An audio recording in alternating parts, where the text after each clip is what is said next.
السلام علیکم ورحمۃ اللہ وبرکاتہ۔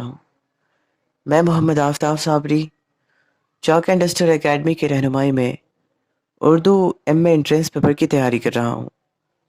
آج میں آپ کو صنعت تکرار کے حوالے سے چند باتیں بتانے جا رہا ہوں، لہٰذا سماعت کریں۔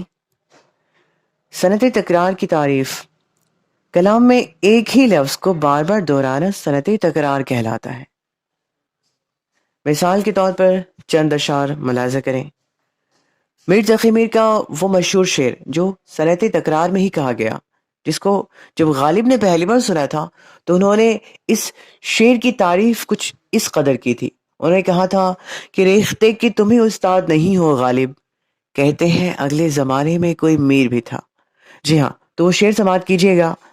میر تقی میر کا شعر ہے: پتا پتا بوٹا بوٹا حال ہمارا جانے ہے، جانے نہ جانے گل ہی نہ جانے باغ تو سارا جانے ہے۔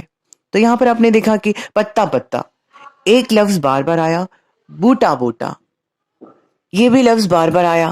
تو یہ انہی الفاظ جیسے ایک پتا پتا بوٹا بوٹا جو لفظ آیا، تو یہی صنعت تکرار ہے۔ ایک لفظ بار بار جب کلام میں آتا ہے تو اسے ہم صنعت تکرار کہتے ہیں۔ المختصر آپ اتنا سمجھے کہ ایک ہی لفظ کو شعر میں بار بار استعمال کیا جاتا ہے تو اس شعر کو ہم صنعت تکرار تسلیم کرتے ہیں۔ مثال کے طور پر ایک اور شعر دیکھیں آپ: وہ جا رہا ہے مجھے غم میں مبتلا کر کے، وہ جا رہا ہے مجھے غم میں مبتلا کر کے، اب عمر گزرے گی شاید خدا خدا کر کے۔ آپ نے دیکھا کہ یہاں پر خدا خدا یہ لفظ بار بار آیا تو یہ صنعت تکرار میں شعر کہا گیا ہے۔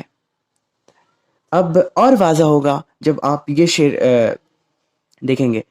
اس شعر کو بھی ملاحظہ کریں: توبہ کے ٹوٹنے کا کچھ کچھ ملال تھا، توبہ کے ٹوٹنے کا کچھ کچھ ملال تھا، تھم تھم کے سوچ سوچ کے شرما کے پی گیا۔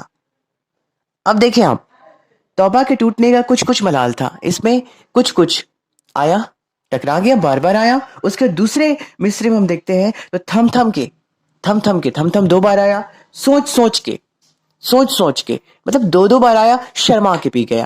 تو آپ نے یہ دیکھا کہ ایک لفظ کو اگر ہم شعر میں استعمال کرتے، ایک لفظ کو ہم بار بار استعمال کرتے ہیں شعر میں، تو وہ شعر صنعت تکرار کہلاتا ہے، یا اس شعر کو ہم صنعت تکرار کے زمرے میں رکھتے ہیں۔ امید کرتے ہیں آپ سب سمجھ گئے ہوں گے۔ بہت شکریہ فیروز سر کا، جنہوں نے مجھے یہ موقع بخشا۔ اللہ تعالی ہمارے استاذ محترم جناب فیروز سر کو غریق رحمت کرے، انہیں ہمیشہ ہمیشہ شاد و آباد رکھے۔